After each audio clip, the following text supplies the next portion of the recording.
Hello everyone. UP में निकली हैं बम्पर वैकेंसियाँ एक और नई फील्ड की। चलिए शुरू करते हैं, देख लेते हैं कौन सी क्या कितनी निकली हैं, आप इसमें एलिजिबल है या नहीं। देखो, जिसमें जो वैकेंसी निकली है वो बीसीजी टेक्नीशियन की है। ठीक है, तो इसका जो फॉर्म जो एडवर्टाइजमेंट है वो 2 जुलाई को आ गया था, पर जो एप्लीकेशन है वो 8 जुलाई से स्टार्ट होगा। तो मे बी आज या कल में स्टार्ट हो ही जाएगा। ठीक है, तो जिसका जो एप्लीकेशन का जो सबमिट करने का है वो 7 अगस्त है। तो अगर आपको फॉर्म ये भरना हो, आपकी एलिजिबिलिटी से मैच करे, तो फिर आप इसको फटाफट से भर ही दीजिएगा आपको वीडियो देखने के कंप्लीट के बाद। ठीक है, पेमेंट शुल्क में कुछ भी, अगर आपको फॉर्म में अगर कुछ भी एडिटिंग करनी हो, कोई भी आपने इन्फॉर्मेशन गलत भर दी हो, तो आप उसको एडिट कर सकते हैं। 14/8 तक का आपको टाइम मिलेगा। ठीक है, तो वही चीज़ है। चलिए शुरू करते हैं। इसमें सारी बेसिक डिटेल दी गई है ना। तो बेसिक डिटेल में जो पहली डिटेल आपके लिए है यहाँ पे, कि जो इसमें जो पद हैं आपके 255। ठीक है, अभी आप कहेंगे कि भाई पद तो बहुत कम है, पर पद कम है पर ये मैटर नहीं करता, लेकिन मेन चीज़ स्पेसिफिक पोस्ट में है तो फिर उसमें बहुत जरूरी है। दूसरी बात है, इस फॉर्म में भरने के लिए सबसे बड़ी एलिजिबिलिटी चाहिए आपका पैट का स्कोर कार्ड। मतलब आपने पैट 2023 वाला होना चाहिए आपके पास। जैसे कि आप देख सकते हैं, बिना इसके आप एप्लीकेशन फॉर्म भी नहीं भर पाएंगे। जो पीईटी है ना 2023 वाला, उसका आपके पास रजिस्ट्रेशन होना चाहिए, नंबर होना चाहिए। ठीक है, दूसरी बात, एक और चीज़ है, आपकी जो डोमिसाइल है, इसमें जो भी आपके जो कैटेगरी है ना, जो भी आपको रिजर्वेशन वगैरह मिलेगा, वो आपको केवल यूपी कैंडिडेट को ही मिलेगा, क्योंकि ये स्टेट वाइज वैकेंसी है, सेंट्रल वाइज वैकेंसी नहीं है ये। ठीक है, बात कर लेते हैं नेक्स्ट। तो जो लॉगिन करने का, स्टार्ट करने का प्रोसेस सिंपल सा है। या तो आप अपने रजिस्ट्रेशन नंबर जो पैट का होता है उसके थ्रू आप लॉगिन कर सकते हो। ठीक है, यहाँ पे दिए गए हैं 2 पॉइंट दिए गए हैं, 2 के थ्रू आप लॉगिन कर सकते हो। या तो अपने पैट रजिस्ट्रेशन के नंबर थ्रू आप ऑप्शन कर सकते हो। दूसरा, आपको थ्रू द डोमिसाइल एंड जो आपकी डिटेल वगैरह रजिस्ट्रेशन नंबर होगा, ठीक है, डोमिसाइल वगैरह कैटेगरी होगी, उसके थ्रू बुक कर सकते हो। दूसरा पॉइंट आपका है, आप ओटीपी के माध्यम से भी कर सकते हो। अपना रजिस्ट्रेशन नंबर, ठीक है, के सापेक्ष में रजिस्टर्ड मोबाइल नंबर आपको डालना पड़ेगा, और प्रेषित जो आपका जो ओटीपी है वो आपका रजिस्टर्ड मोबाइल नंबर और ईमेल आईडी पे पहुंच जाएगा। मे भी आप देख लेना, मोबाइल नंबर पे ना पहुंचे तो मेल आईडी पे देख लेना, वहाँ जल्दी पहुंच जाता है। ठीक है, तो आप उसके थ्रू लॉगिन कर सकते हो और अपने इस फॉर्म को भर सकते हो। अब बात करते हैं कि इस फॉर्म की फीस क्या होगी। ठीक है, और आपके मतलब पेमेंट कितना लगेगा, क्या क्या और चार्जेस हैं। ठीक है, और सबसे बड़ी बात है एलिजिबिलिटी क्या क्या है। तो बात कर लेते हैं पहले फीस की। इसमें किसी के साथ कोई भी तरह का भेदभाव नहीं है, क्योंकि केवल 25 रुपये की बात है और 25 रुपये सभी को देने हैं।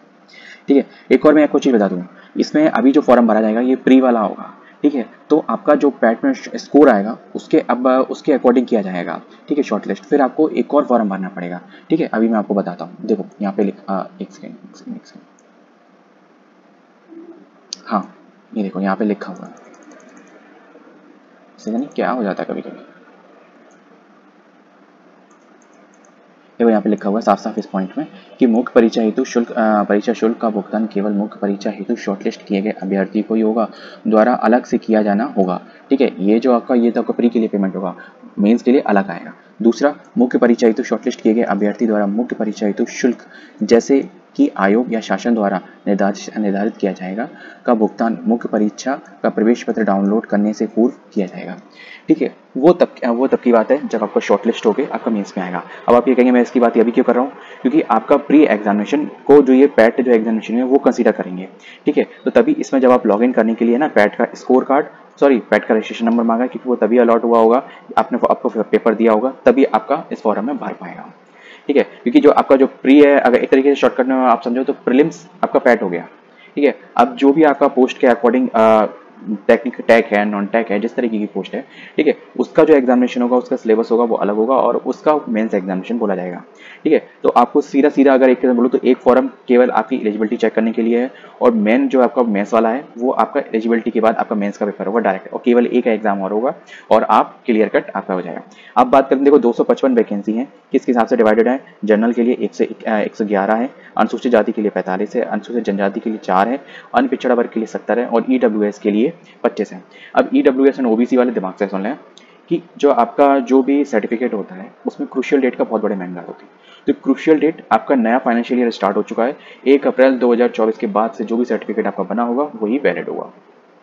ठीक है, बाकी जो डीवी करने वालों की श्रद्धा है कि वो क्या करते हैं, जो गाइडलाइंस है वो आपके लिए यही है।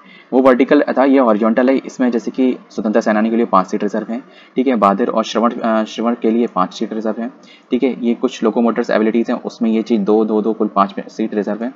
और सैन्य वियोजित भूतपूर्व सैनिक के लिए 12 सीट रिजर्व हैं। 51 पोस्ट इसमें स्पेशल केवल महिलाओं के लिए रिजर्व हैं। ठीक है, उत्कृष्ट खिलाड़ी हेतु 5 सीट रिजर्व हैं। जैसे कि जो भी अपना सर्टिफिकेट लगाएंगे कि हमने स्पोर्ट्स खेला है स्टेट लेवल तक का, तो उनका वैलिड होगा। ठीक है, अब बात कर लेते हैं, इसमें मैंने आपको सब कुछ बता दिया कि कौन एलिजिबल है कौन नहीं है। देखो आप यहाँ पे देख सकते हो, ये सारी वो चीज़ें हैं जो बातें हैं जो मैंने आपको पहले से पहले ही आपको बता दी हैं कि EWS के लिए कब का सर्टिफिकेट लगेगा और OBC के लिए कब का सर्टिफिकेट लगेगा।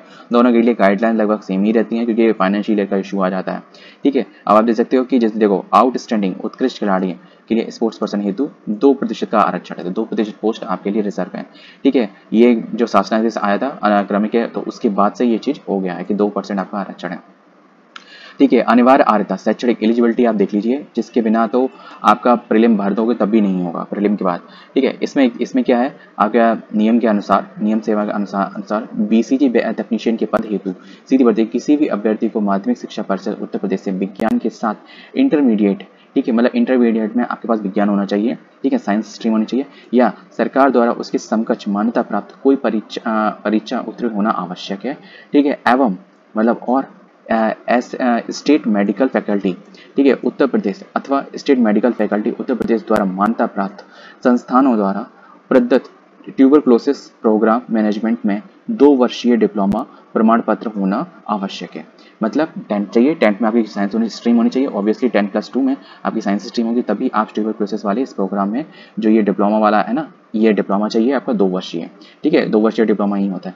ठीक है, और क्या लिखा है कि अधिमानी आ रहा था मतलब डिजायरेबल में। ठीक है, आपको क्या चाहिए कि BCG टेक्नीशियन सेवा नियमावली में संशोधन की भाग 9 के अनुसार बातों के समान होने की सीधी भर्ती के मामले में ऐसे अभ्यर्थी को अधिमान दिया जाएगा। ठीक है, किसको मतलब डिजायरेबल मतलब जिसको प्रथम वरीयता दी जाएगी, जैसे कि प्रादेशिक सेना में न्यूनतम 2 वर्ष की अवधि तक की सेवा की गई हो और राष्ट्रीय कैडेट कोर में B का प्रमाण पत्र हो। ये आप अगर यूपी की मैं लगभग पिछले साल से देख रहा हूँ, पिछले साल से अभी तक जितनी वैकेंसी निकली है सब में ये 2 पॉइंट मेंशन ही आ रहे हैं कि उनको फर्स्ट वरीयता दी जाएगी जिनके पास स्पेशल जो एसेंशियल क्वालिफिकेशन उसके साथ साथ ये एलिजिबिलिटी भी होगी। ठीक है, तो ये एक तरीके से जैसे कि जो अभी अग्निवीर वगैरह है तो उसमें ये चीज़ एलिजिबल हो जाती है। तो नेक्स्ट और क्या करते हैं कि आपकी आयु सीमा इसमें कितनी रखी गई है। ठीक है, आयु सीमा इसमें क्या लिखा हुआ है, BCG टेक्नीशियन की सीधी भर्ती की आवश्यकता अभ्यर्थी उस कैलेंडर वर्ष की जिसमें आयोग द्वारा सीधी भर्ती की रिक्तियां विज्ञापित की जाएंगी 1 जुलाई को 21 वर्ष की आयु। ठीक है, देखो जैसे कि 2024 में कहा गई हैं आई है, तो फिर 1 जुलाई को 21 वर्ष की आयु प्राप्त कर ली हो और 40 वर्ष से अधिक की आयु प्राप्त ना की हो, मतलब मिनिमम 21 मैक्सिमम 40, और आपकी क्या है 1 जुलाई को, तो वो जुलाई उन्होंने लिखा है कि जिसमें आयोग द्वारा सीधी भर्ती के लिए व्यक्ति चयन की जाएगी जिस वर्ष में, उस कैलेंडर के वर्ष में, तो उसमें जुलाई को ही ये काउंट करेंगे, मतलब मेन आधार। ठीक है, तो उससे कोई दिक्कत नहीं है, परंतु अनुसूचित जनजाति और मतलब जो भी देखो कैटेगरी के अकॉर्डिंग जो भी रिलैक्सेशन मिलता है 3, 5, 10 साल का जो भी XYZ है कि PWD और भी कुछ जैसे कि डिपार्टमेंटल जो होते हैं सर्विस में तो उनको भी मिलता है, तो वो चीज़ अलग है। ठीक है, वो चीज़ यहाँ पे लिखा हुआ, बाकी जो है वो 21 से 40 है, मेरे ख्याल से 21 से 40 बहुत है, इससे अतिरिक्त जरूरत भी नहीं पड़ती है क्योंकि फिर उसके बाद यार पढ़ाई में फिर उतना मन कहाँ लगता है। अब मैं आपको कुछ बता दूं, जो मैं बोल रहा था बीच में मेंस एग्जामिनेशन की, तो वो सुन लो। ठीक है, लिखित परीक्षा हेतु, ठीक है, लिखित परीक्षा हेतु योजना, ये देखो सबसे पहले क्या होगा आपका सिलेक्शन प्रोसीजर सुन लो।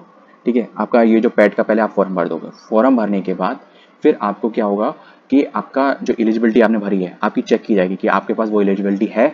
ठीक है, और वो जो एलिजिबिलिटी आपने भरी है ना, वो आप मैचअप कर पाते हो। और दूसरी बात है कि उस पर्टिकुलर टाइम जोन में है आपके पास पर्टिकुलर रजिस्ट्रेशन है, किसी इसमें नहीं रजिस्ट्रेशन मांगा गया है, बट पर्टिकुलरली कुछ पोस्ट ऐसी होती हैं जिसमें रजिस्ट्रेशन मांगा जाता है, मतलब उनकी टेक्निकल एजुकेशन में रजिस्ट्रेशन जरूरी होता है। ठीक है, तो वो पर्टिकुलर टाइम जोन में है आपके पास या नहीं। ठीक है, फिर पैट के अकॉर्डिंग एक स्कोर बनता है, फिर उसमें आप एलिजिबल आते हो, है ना, फिर उतने बच्चों का मीन्स का एडमिट मतलब मेंस के लिए एडमिट कार्ड के लिए ऑप्शन आता है, मतलब मेंस के लिए पहले उनके लिए फॉर्म आएगा। ठीक है, वो उसको पेमेंट को करेंगे और पेमेंट को करके प्रोसीड कर देंगे, फिर उसके लगभग हफ्ते से 15 दिन के बीच में 15 दिन बाद उनका एडमिट कार्ड जारी होगा, और फिर उसके लगभग उसी मतलब एक तरीके से एप्लीकेशन मुख्य परीक्षा के जो एप्लीकेशन निकलते हैं उसके 1 से 1.5 महीने बाद एग्जामिनेशन कंफर्म होता है। अभी जैसे कि अगर देखेंगे तो जो सिविल इंजीनियर वाला एग्जामिनेशन है वो होने वाला है। ठीक है, मतलब अकॉर्डिंग टू नोटिस के अकॉर्डिंग वो होने वाला है, अब कब होने वाला है ये चीज़ अभी एग्जैक्ट नहीं है, पर वो होने वाला है एग्जामिनेशन अभी। क्योंकि वो अब वो फर्स्ट पोस्ट तो नहीं कहूँगा, क्योंकि अगर मैं कहूँ तो इस साल की जो फर्स्ट पोस्ट थी वो फार्मास्यूटिकल आयुर्वेदिक में थी, 1000 पोस्ट थी, है ना, उसके रिगार्डिंग अभी कोई भी अपडेट नहीं है। तो पहले वो आपका फॉर्म लेंगे प्रीलिम्स, पैट स्कोर के आधार पे फिर आपका इवैल्यूएशन करेंगे आपका डेटा कि आपके पास पर्टिकुलर एलिजिबिलिटी है या नहीं है, ठीक है। फिर आपके डाटा और फिर जो आपने पैट में स्कोर लिया है और आप प्राप्त किया है, ठीक है, उसके अकॉर्डिंग जितने भी कैंडिडेट ने अप्लाई करेंगे उसके अकॉर्डिंग मेरिट बनेगी, और फिर वो जो मेरिट बनेगी उसके आधार पे आपका मेंस के लिए एप्लीकेशन आएगा, और फिर जो मेंस के लिए एप्लीकेशन आएगा फिर आप उसको भरोगे, है ना, पेमेंट करोगे, फिर आपका एडमिट कार्ड आएगा, फिर आपका मेंस का एग्जामिनेशन होगा। तो शॉर्टकट में आपका प्रीलिम्स हो चुका है, आपके लिए 2 फॉर्म जरूर भरे जाएंगे जिसमें आपका पैट के नंबर आपको उसमें जोड़ दिए जाएंगे, ठीक है। प्रीलिम्स के लिए हमने देखो पैट में इतने लाए तो इसके आधार पर आपकी मेरिट बन गई, और मेंस का केवल आपको पेपर देना है। तो आपको जो भी तैयारी करनी है मेंस के पर्सपेक्टिव करनी है, आप जब भी इसका कैलेंडर या फिर जब भी इसका मेंस का पेपर या जो आएगा और ऑप्शन खुलेगा एप्लीकेशन के लिए, तब इसका मैं आपको या फिर कुछ दिन पहले ही आप चाहेंगे तो अभी कुछ दिनों बाद ही मैं इसका जो सिलेबस होगा वो मैं आपको बता दूंगा, ठीक है। क्योंकि अभी जैसे कि जो सिविल इंजीनियर वाला है तो पैटर्न तो वही रहेगा, पर कुछ चीज़ें चेंज हो जाएंगी, क्योंकि पोस्ट के अकॉर्डिंग टेक्निकलिटी अलग अलग होगी, है ना, और तो एजुकेशन क्वालिफिकेशन अलग अलग है, तो फिर सिलेबस में भी वही डिफरेंस आएगा, बाकी सब चीज़ें सेम रहेंगी, ठीक है।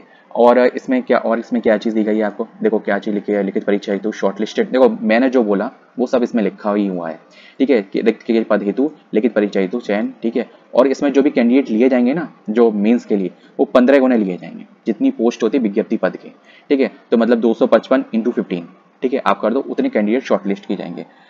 अंतिम कट ऑफ अंक, ठीक है, एंड परसेंटाइल स्कोर 0.2 तक स्थान तक देखा जाएगा, और धारित करने वाले समस्त अभ्यर्थियों को सम्मिलित करते हेतु को मुख्य परीक्षा हेतु शॉर्टलिस्ट किया जाएगा। दैट्स इट, ठीक है। अब इसमें उन्होंने थोड़ा समराइज में कर दिया और मैंने आपको क्लैरिटी के साथ बता दिया कि क्या क्या प्रोसेस है। अब वो जब आएगा तब आपको ध्यान रखना है, EWS एंड OBC की मैंने आपको चीज़ें आपको बता ही दी हैं, ठीक है। और मेरे ख्याल से तो कुछ भी नहीं रह गया, फिर भी अगर कुछ रह गया और आपको पूछना हो तो कमेंट बॉक्स हाजिर है आपके लिए। मिलते हैं नेक्स्ट वीडियो में किसी और अपडेट के साथ। जय हिंद।